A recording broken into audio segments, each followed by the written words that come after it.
que hoje, nos próximos dias, juntos e juntas, seja possível recordar o direito a ter direitos. E que seja por nós, conosco e pelos nossos. Por cada pessoa, ser vivo, espaços que compõem os nossos territórios populares e o nosso Brasil. Em nome da dignidade humana, através da cultura, da educação popular, das juventudes, dos idosos, das infâncias, que seja com os povos indígenas e originários, com as favelas, quebradas e periferias, com o povo preto, com as mulheres, diversos, múltiplas, todos coexistindo em nossas diferenças.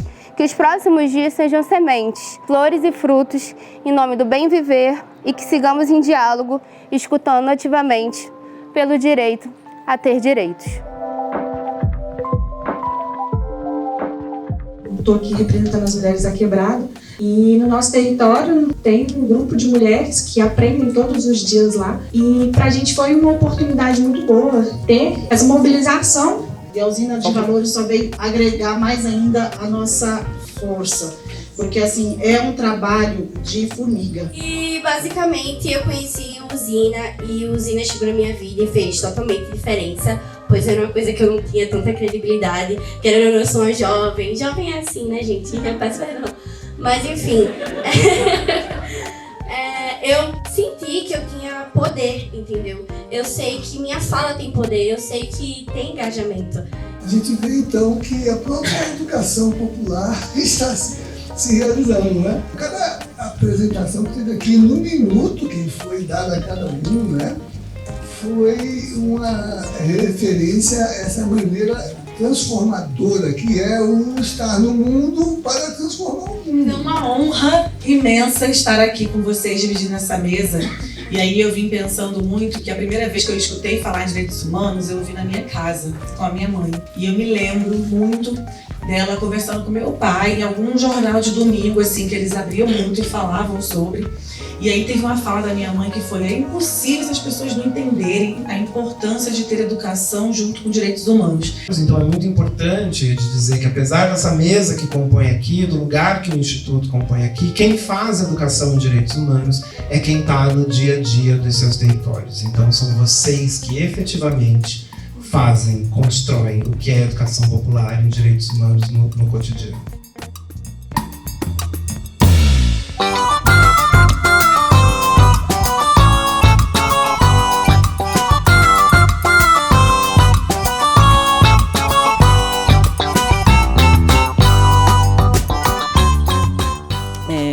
Muito especial para a equipe do Instituto, para a equipe do Usina de Valores, porque é um ano em que a gente vai incentivar e fortalecer a participação popular. Os grupos com os quais a gente trabalha nos territórios, eles já vêm desenvolvendo ações de engajamento, de participação popular nos seus territórios. Então, esse momento de intercâmbio, ele é importante para celebrar tudo isso, mas mais que isso, fazer uma multiplicação desse encontro para que ele possa voltar para os territórios. Eu vim aqui, falar um pouco, sobre o Rota, o projeto que eu faço parte, representando os jovens também do meu território. Também eu vim adquirir conhecimento e conhecer os outros coletivos de outras áreas que eu não conhecia. Para mim tem uma extrema importância, tá saindo de lá, de Recife. Tô aqui representando quando alguém fala e cita: nossa, Recife tá aqui, o Ibura tá aqui. E para mim isso tem um significado muito grande. E eu acho que também é importante para o meu território. Eu estou muito feliz em testemunhar a realização desse Seminário Nacional Usina de Valores sobre Educação Popular. Então poder estar num espaço que tem territórios que também contam a minha história, que também vim de um território periférico, que construiu uma trajetória que era improvável para o acesso ao ensino superior, hoje está ocupando um lugar como membro do Comitê Nacional de Educação, Cultura e Direitos Humanos e está no lugar de coordenação do Programa de Educação e Direitos Humanos no Instituto Vladimir Herzog. Isso é resultado da oportunidade que eu tive socialmente, política, de poder participar de discussões como essas que a gente tem realizado aqui com esses territórios. Isso também nos conecta ao próprio legado do Vladimir Herzog, que sempre reconheceu e valorizou os conhecimentos populares como fundamental para a democratização da própria democracia. Então, está vivendo esse processo, sobretudo num ano que é emblemático, né? São 50 anos da luta pelo legado de Vladimir Herzog. E o Plano Nacional de Educação e Direitos Humanos, esse ano, vem passando, né, pelas consultas públicas, pela organização do comitê que vai fazer a revisão. É um ano muito especial, é uma retomada de como o plano foi feito. O plano vigente, ele foi elaborado em 2003, a partir de uma ampla mobilização da sociedade civil, sobretudo da Rede Brasileira de Educação e Direitos Humanos, e já é um documento com 20 anos, mais de 20 anos de existência, e que então precisa ser atualizado para dar conta das dinâmicas da contemporaneidade. A gente está aqui numa discussão fundamental, que é a retomada do processo de participação social no nosso governo federal, né? A gente, de 2014 a 2025, a gente tem passado por uma sociedade com profundas transformações globais, muitas delas influenciadas por um ambiente de discurso de ódio, desmonte de mecanismos de participação social. A educação popular, ela se constrói por meio dos movimentos sociais, por meio dos movimentos de luta, por meio dos movimentos da classe operária, pelo movimento social negro, né, movimentos plurais e diversos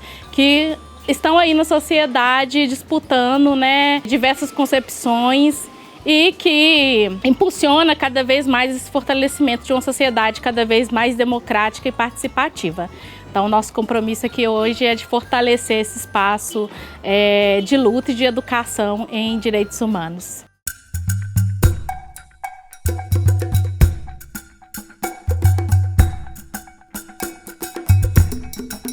Que a gente consiga espaços de diálogo, de que a gente possa fazer esse movimento que a gente tem dito sempre o tempo todo e que o professor José Geraldo ontem trouxe também, que é da periferia no centro do poder, né? E isso é possível com um regime democrático forte, e o Plano Nacional de Educação e Direitos Humanos também é um instrumento de fortalecimento da democracia. A gente não nasce sabendo quais são os direitos humanos. A gente precisa se apropriar dessa informação, e a declaração nos convida a isso. É preciso instruir as pessoas sobre o que são os direitos humanos. Porque a concepção de educação e direitos humanos, ou a própria concepção de educação e direitos humanos, ela precisa ser tensionada, precisa ser reformulada a partir da concepção, a partir do olhar de vocês. Esse grupo de defensores vão discutir eixos temáticos a partir das suas experiências territoriais, e, a partir dessa discussão, construir propostas objetivas, tanto para suas práticas nos seus territórios, quanto para o poder público.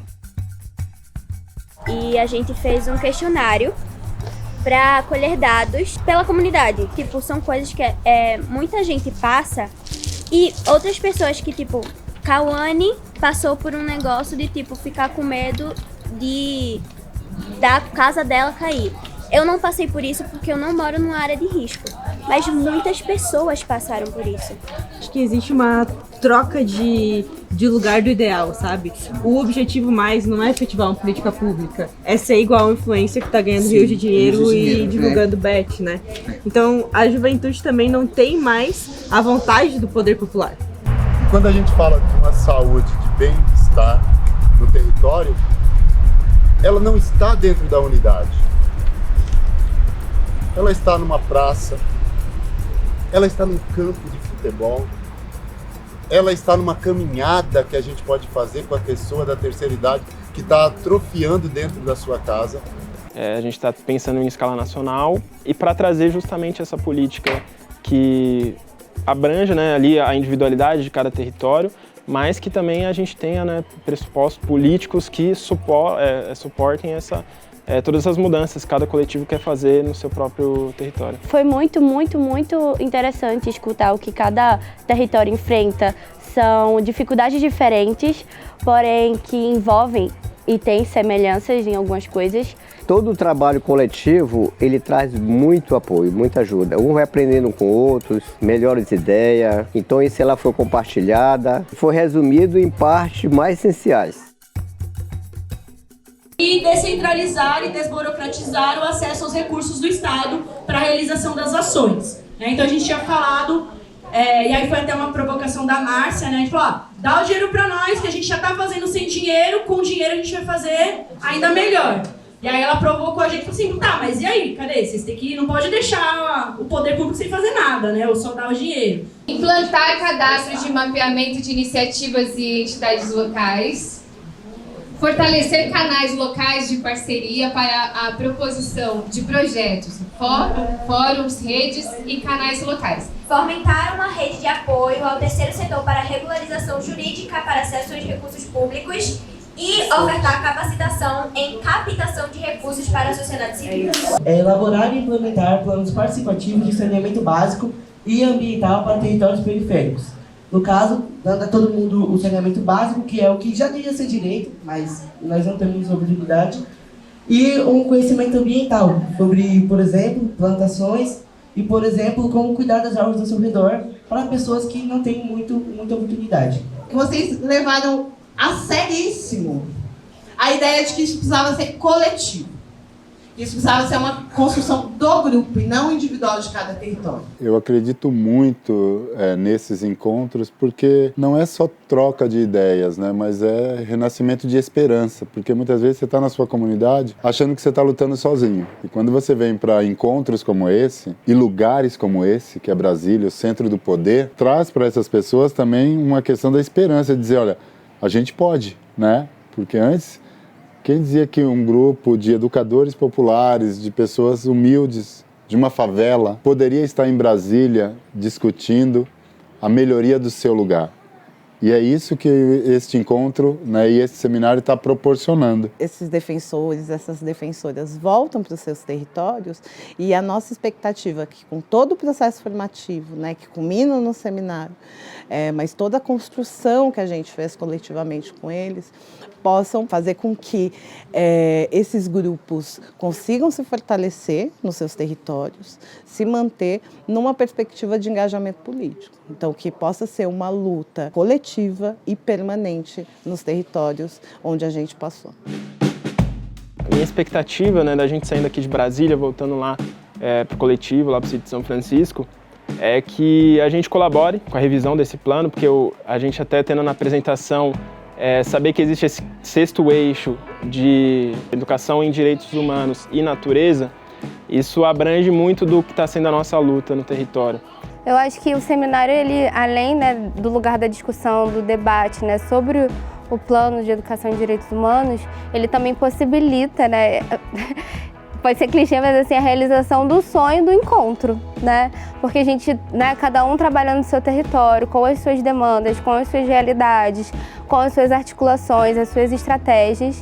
E quando a gente chega aqui, a gente consegue estar junto, né, de outras pessoas que fazem a mesma coisa, em outros lugares, às vezes com desafios semelhantes. Eu achei esse evento riquíssimo em palestra, em comunicação, em se agregar com alguém que tenha mais experiência do que a gente, um aprendendo um com o outro, e eu encontrei aqui realmente um novo renascimento de personalidade, entendimento, compreensão e lutas. E para mim foi super importante escutar cada fala, o que cada pessoa faz no seu território e ver que não é só eu e o meu coletivo que luta, né, pelos direitos humanos do nosso território, o nosso direito, entendeu? Eu costumo dizer que quando eu estou lutando para isso, eu estou lutando pelo meu povo e eu sou o povo. Contar que assim, tem uma porrada de gente louca como a gente, né, fazendo coisas para melhorar o seu lugar. Isso para mim é fundamental, né? O sonho não está morto e nem adormecido. Tem muita gente de verdade lutando, né?